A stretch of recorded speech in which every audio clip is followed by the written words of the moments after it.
Hello everyone, and welcome to my Sister Wives Today channel. I hope everyone is having a wonderful day. Before we begin, please hit the subscribe button and give this video a thumbs up. It was a night that Flagstaff would never forget.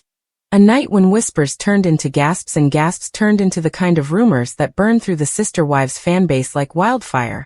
Because according to multiple insiders, who seemed almost gleeful to spill the tea, Robyn Brown, the self-proclaimed loyal wife of Kody Brown, had been caught red-handed in what could only be described as the most brazen, soap opera-level betrayal in Brown family history, a plot twist so outrageous it made fans' heads spin and forced even the most die-hard defenders of Robyn to reconsider everything they thought they knew about her.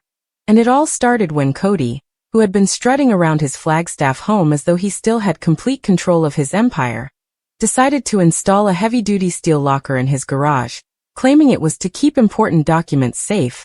But in reality, as revealed later, it was a personal vault stuffed with wads of cash, tens of thousands of dollars in bills. From TLC paychecks, side business deals, and the occasional emergency fund, withdrawals he claimed were for family use, but rarely seemed to benefit anyone other than himself and, occasionally, Robyn, who had a knack for convincing him that she just needed a little extra for something urgent. Yet despite being granted so much already, something snapped in her. Something deep and reckless, because on that fateful evening, when the wind howled outside and the rest of the Brown family members were scattered, Mary running her B&B, Janelle off in North Carolina, Christine living her best post-divorce life, Robyn allegedly crept into the garage in a hooded sweatshirt, sunglasses, and gloves like some kind of budget heist movie character, glancing over her shoulder as if she were being filmed for a spin-off series titled Sister Wives. Criminal intent. And what happened next could only be described as straight out of a scandalous novel. As she knelt down in front of Kody's prized locker, pulled a small metallic object from her pocket, a master key she had reportedly gotten duplicated months earlier without his knowledge, and with a sharp click, the lock gave way, the door swung open, and there, stacked like bricks of gold, were the bundles of cash Kody had been hoarding, each one wrapped in rubber bands that snapped satisfyingly as she ripped them off. Her hands trembling not from fear but from excitement, the adrenaline coursing through her as she stuffed the money into an oversized designer purse that looked suspiciously like one she'd shown off on social media months earlier. Except this time it wasn't a fashion flex. It was a getaway bag. And here's where things took an even juicier turn, because according to an anonymous neighbor, Robyn didn't just grab the money and retreat quietly. No, she allegedly sped away in her SUV and drove straight to a dimly lit restaurant on the outskirts of town, a place known for being discreet and hosting couples who wanted privacy, and there, sitting in a corner booth, was not Kody, not even a family friend, but a man no one had ever seen before, tall, dark-haired, with an easy smile and a leather jacket, the kind of man who looked like he belonged in a country ballad about temptation. And when Robyn slid into the booth, they didn't shake hands like acquaintances. They didn't awkwardly exchange pleasantries like business partners. They leaned in close, laughing, whispering, and at one point, her hand rested on his. As if they were sharing a secret they didn't dare speak too loudly, and over plates of expensive steaks and glasses of deep red wine. Paid for, of course, with Kody's hard-earned, or at least hard-hoarded, cash. They talked for hours, their body language sending signals that would have made Kody's curls curl even tighter had he been there to witness it. But he wasn't, not yet, because the real twist came later that night when Kody returned home from what he claimed was a late business meeting, but was more likely just another attempt to avoid confrontation with any of his wives, only to find his locker slightly ajar, the lock dangling uselessly, and a few stray bills on the floor like breadcrumbs leading to the truth. And in that moment, something inside him snapped, not the charmingly smug Kody fans knew from TV, but a furious, red-faced Kody who stormed around the house shouting Robyn's name, his voice echoing through the empty halls until finally, hours later, she returned home, smelling faintly of perfume and grilled steak, her eyes wide as if she'd been caught in the beam of a police spotlight. And when he confronted her, demanding to know where she'd been, she stammered something about helping a friend in need, and don't be ridiculous, Kody. But he wasn't buying it. Not this time, not with the evidence staring him in the face. And while no police report was filed, because airing this kind of dirty laundry could cost them both dearly with TLC, word of the scandal still slipped out through the cracks. thanks to a certain crew member who'd overheard their screaming match and couldn't resist telling a trusted source. And soon the internet lit up with speculation, fan theories, and memes painting Robyn as the ultimate plot twister. A woman who had spent years cultivating the image of the devoted wife only to throw it all away for a man in a leather jacket and a steak dinner. And while Kody tried desperately to spin the story as fake news and gossip, created by jealous people, the damage was already done, because the image of Robyn slipping into that booth with her mystery man was now burned into the minds of Sister Wives fans forever.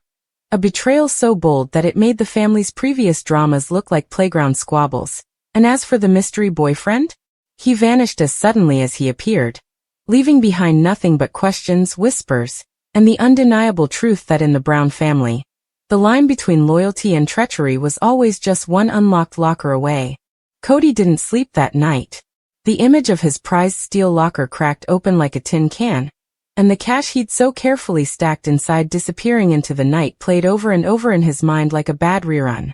His chest tightened each time he thought about Robyn's nonchalant shrug, her too casual, "Don't be ridiculous, Kody." As if catching her with evidence practically glowing neon over her head was just some silly misunderstanding. But for Kody, this wasn't just about the money. No, this was about control, about trust, about the one wife he had always believed was in his corner suddenly feeling like the most dangerous person in his orbit. By sunrise, his frustration had shifted into a full-blown obsession. He made coffee so strong it could have doubled as motor oil, sat at the kitchen table with his phone, and started scrolling through every contact he had. Kody wasn't exactly tech-savvy, but he knew people, and people knew things. He called an old friend from Vegas who used to do private security work, translation, snooping for rich folks who didn't want to get their hands dirty. Within hours, Kody had a name. The leather-jacketed mystery man was apparently someone named Evan, a traveling antique dealer who had popped up in Arizona a few months ago, selling rare jewelry, old coins, and whatever else he could get his hands on. And here was the real gut punch. Evan had been spotted browsing in Robyn's online boutique months earlier, leaving suspiciously flirty comments under product photos before disappearing from her socials entirely. If Kody had been suspicious before, now he was convinced. He decided he'd do what TLC always refused to let him do on camera, confront this head-on and on his terms. But first he needed proof. That's where the plan got messy. Kody started parking his truck a few houses away from Robyn's favorite hangouts, trying to spot her without being spotted himself.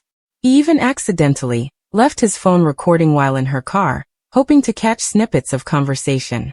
What he got instead were hours of Robyn humming to herself and talking to someone she called Babe. And unless Kody had suddenly become Babe, again without realizing it, this was damning evidence. Meanwhile, the other wives caught wind of the tension. Not from Kody directly, because heaven forbid he admit Robyn might be at fault, but from whispers in the crew. Christine, who had long since perfected her "I told you so" face, wasted no time making it clear to mutual friends that she always knew Robyn's act was too good to be true. Janelle, more practical, started running mental math about what this meant for the family's finances, especially if cash was being drained without anyone's consent. And Mary? Mary wasn't surprised in the slightest. She'd been on the receiving end of Robyn's quiet manipulations for years, and figured this was just the latest chapter in a very long, very messy book. Behind the scenes, TLC producers were salivating.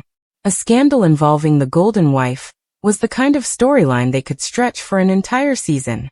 There were talks about building a whole arc around trust issues in the Brown marriage, complete with dramatic music, confessional interviews, and those long, uncomfortable silences where everyone avoids eye contact. But there was a snag: legal. If this was portrayed as theft, TLC's lawyers feared Robyn might walk off the show altogether and take her fanbase with her. So the producers began crafting a softer narrative. Maybe she was borrowing the money for a family investment. Maybe the mystery man was just helping her with business. Still, they couldn't ignore the fact that fans love drama, and nothing was juicier than seeing the queen bee stumble.